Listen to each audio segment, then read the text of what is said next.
What if I told you QCP finessed some of rap's biggest stars out of over $1 billion? What if I told you he built his empire on the backs of the very artists who trusted him? And what if I told you his rise to power started with betrayal, manipulation, and deals nobody saw coming? The $1 billion illusion.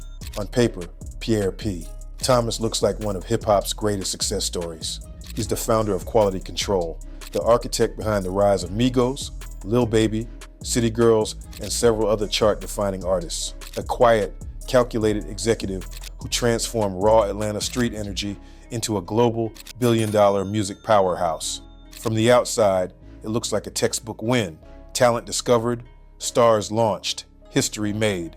But behind the plaques, the viral hits, and the massive valuation, there's a question that refuses to disappear. How does so much money consistently flow upward, while so many artists later claimed they felt trapped, underpaid, or forced to spend millions just to regain control of their own work? Because when you stop following the marketing and start following the contracts, the numbers tell a different story. One that isn't about fame, but leverage. And that story didn't begin with Quality Control. It started years earlier, before the label ever existed. Before the boardroom, QCP didn't come from corporate boardrooms or music industry internships. He came from the streets of Atlanta, a world where trust is rare, leverage is everything, and survival depends on reading people before they make a move. In that environment, mistakes aren't just costly, they're dangerous. By his own words, stepping into the music business was about escaping that life and securing a future for himself and his family. And to be clear, there's nothing wrong with wanting out. Growth isn't the issue. What makes P's rise controversial isn't where he came from. It's how those same street instincts later appeared in his business strategy. Because the mindset that teaches you how to protect yourself, control situations, and minimize risk on the streets translates almost perfectly into contract negotiations. The rules change, but the principles don't. And unlike many artists entering the industry blind, P recognized that connection early and built his entire approach around it. The real genius move. When QC was sold in a massive deal, valued in the hundreds of millions, the winners were clear. Ownership cashed out. But artists whose music created the value didn't receive the same upside. That's not illegal. That's not rare. But it reveals something crucial about how modern labels work. Artists generate value. Executives own systems, and systems get sold. Artists don't. Contracts that never end. Here's where Quality Control truly separated itself from almost every other label in hip-hop. Instead of relying on simple, short-term album deals, QC leaned into long-term, multi-layered agreements built around powerful distribution partnerships with major companies. On paper, it looked like stability. In reality, it created something much stronger: control. The effect was subtle, but massive.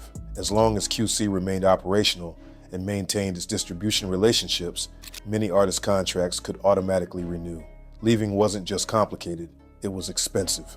Buyouts, penalties, and lost masters turned freedom into a financial minefield. And none of this was hidden in secret handshakes or backroom conversations. It was written plainly into the contracts. The problem is that most young artists don't truly understand terms like in perpetuity, renewal clauses, or cross-collateralization when they sign. Those words sound abstract at first, but years later, when success arrives, they realize those clauses never expired. And by then, the leverage is gone. The loyalty strategy.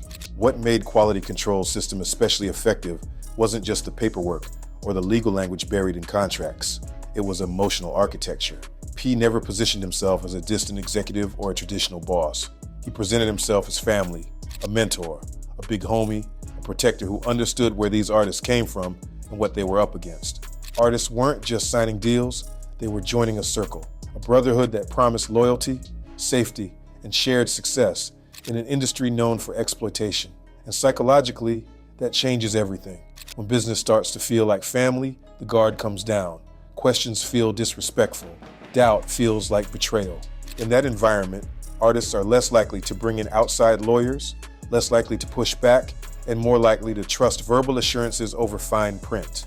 That trust becomes the real binding agent, because once emotion replaces scrutiny, leverage quietly locks into place.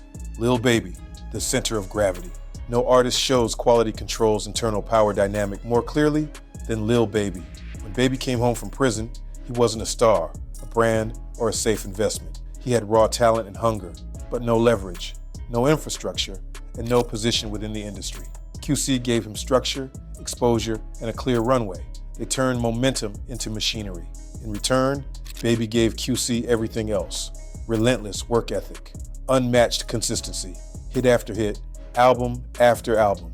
He evolved from a regional rapper into one of the biggest artists on the planet. And with every platinum plaque Baby earned, Quality Control's valuation quietly exploded alongside him. Here's the part most people miss. Label equity grows faster than artist income. Even while Baby was winning, the company built on his success was becoming exponentially more valuable than any single royalty check.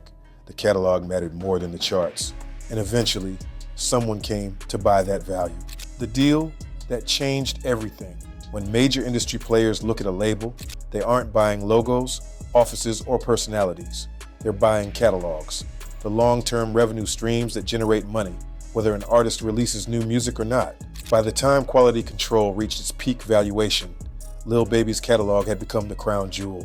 His streams, touring impact, and cultural relevance were driving a massive percentage of the label's underlying value.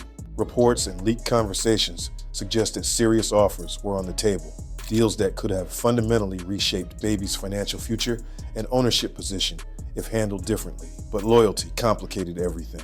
Baby wasn't approaching the moment like an exit strategist calculating maximum leverage. He was thinking like a partner protecting relationships. And that's where the imbalance became impossible to ignore. Because while partnerships are built on trust, acquisitions are built on numbers. And the numbers don't care about loyalty. Who actually got paid? When Quality Control was sold in a massive deal valued in the hundreds of millions, the winners were immediately clear. Ownership cashed out, securing generational wealth from the system they built. But the artists whose music actually created that value didn't receive the same upside.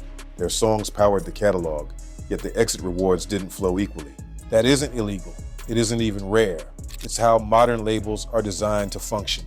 Artists generate value through creativity, culture, and labor. Executives, meanwhile, own the systems that package, distribute, and monetize that value. And when those systems become valuable enough to sell, it's the systems that get bought, not the artists who made them powerful in the first place. Buying your freedom. As QC artists matured, something else started happening quietly. Several reportedly paid large sums to regain control of their music. Think about that for a second. You create the product, you make it successful, then you pay again just to own it. From a business standpoint, it's brilliant. From an artist standpoint, it feels like extortion. And once that door opens, there's no going back. Lawsuits, public disputes, social media unfollows. Over time, cracks began forming in QC's image of unity. Artists who once praised the label started questioning contracts. Negotiations turned tense, and loyalty stopped being enough. Because once artists realize their success doesn't equal control, everything changes. The billion-dollar blueprint. Here's the brutal truth. QCP didn't break the law. He didn't scam anyone in the courtroom sense. But make no mistake, he finessed the system, manipulated contracts, and turned trust into leverage. Hungry artists gave him their talent, sweat, and loyalty. He gave them structure and locked in control. Catalogs, not careers, were the real payday. Valuations, not plaques, were the prize. He played by the rules, but the rules were designed to make him untouchable. That's not street hustle. That's cold, calculated corporate finesse. And while some walked away rich, others were left counting what could have been over $1 billion gone. Why this story matters. This isn't just about QC. It's about the entire music industry. Because QC didn't invent these tactics. They perfected them in the streaming era. And now, this model is everywhere, which means the next generation of artists faces the same trap, unless they understand the game. QCP built $1 billion empire without ever being the face, by controlling contracts instead of careers. The real question isn't whether he was smart. He was. The question is this: how many more artists are walking into the same system, thinking loyalty will protect them?